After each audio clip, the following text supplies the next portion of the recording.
حضرت عبداللہ ابن عمر رضی اللہ تعالیٰ عنہما بہت زیادہ اللہ کے لیے رویا کرتے تھے۔ اللہ کے لیے بہت زیادہ رونے کی وجہ سے، بہت زیادہ آہ و بکا کرنے کی وجہ سے ان کی آنکھیں خراب ہو چکی تھیں۔ حکیم نے، ڈاکٹر نے ان کو مشورہ دیا کہ حضرت آپ کی آنکھوں کا علاج ممکن ہے، آپ کی آنکھیں صحیح ہو سکتی ہیں، ان کا علاج کیا جا سکتا ہے، لیکن ایک شرط ہے جو آپ کو پوری کرنی پڑے گی۔ اگر آپ چاہتے ہیں کہ آپ کی آنکھوں کا علاج کیا جائے تو آئندہ سے آپ کو رونے سے پرہیز کرنا پڑے گا۔ عبداللہ ابن عمر رضی اللہ تعالیٰ عنہما کیا جواب ارشاد فرماتے ہیں؟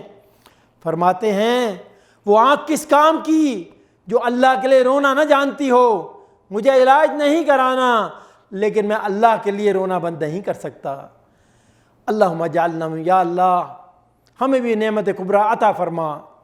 حضرت ابو ہریرہ رضی اللہ تعالیٰ عنہ وہ روایت کرتے ہیں کہ نبی اکرم صلی اللہ علیہ وسلم نے ارشاد فرمایا، رحم اللہ عینا بکت من خشیت اللہ، او کما قال صلی اللہ علیہ وسلم۔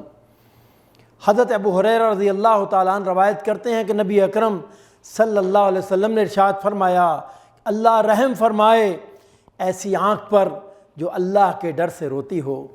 سبحان اللہ، اللہ اکبر۔ غور کیجئے حضرات، کتنی خوش قسمت ہے وہ آنکھ جو اللہ کے ڈر سے رونے والی ہو۔ ناظرین اکرام، صادق المصدوق حضرت محمد مصطفیٰ صلی اللہ علیہ وسلم نے ایک اور جگہ ارشاد فرمایا، اور امام ترمذی رحمہ اللہ تعالیٰ نے اپنی کتاب الجامع میں سے نقل کیا ہے۔ آپ صلی اللہ علیہ وسلم ارشاد فرماتے ہیں، دو آنکھوں پر جہنم کو حرام کر دیا گیا ہے۔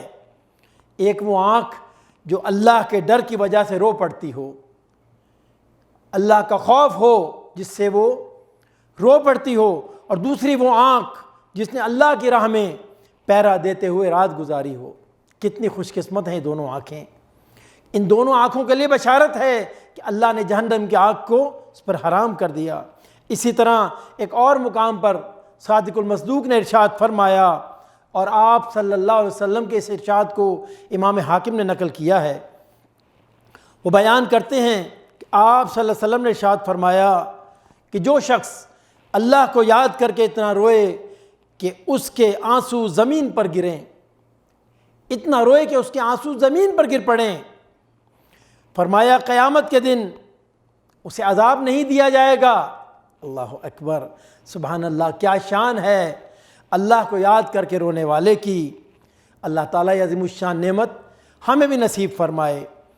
اسی طرح بھائیو، ایک اور حدیث مبارکہ میں نبی اکرم صلی اللہ علیہ وسلم نے ارشاد فرمایا، اور آپ کے اس ارشاد کے امام بخاری رحمہ اللہ تعالیٰ نے نقل کیا ہے۔ حضرت ابو ہریرہ رضی اللہ تعالیٰ عنہ اس حدیث کے راوی ہیں۔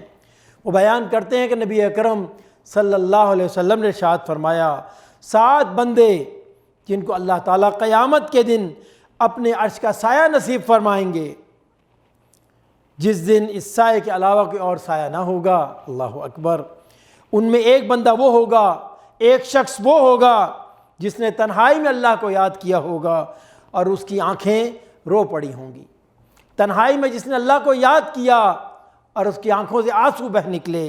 اللہ اکبر، کیا خوش قسمتی ہے۔ اللہم اجعلنا منہم، اللہم اجعلنا منہم۔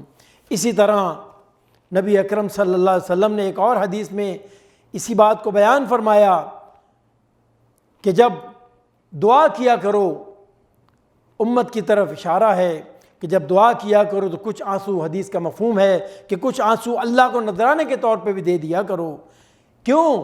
اس لیے فرمایا کہ آنسو وہ قیمتی خزانہ ہے کہ ابھی آنکھ سے نہیں ٹپکتا کہ اللہ تعالیٰ مانگنے والے کے گناہوں کو معاف فرما دیتے ہیں۔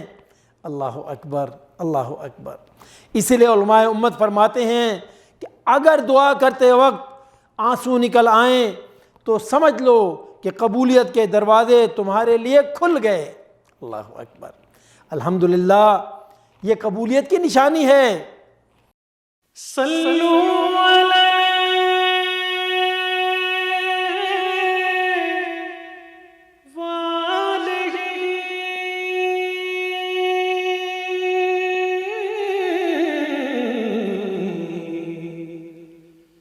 صلو علیہ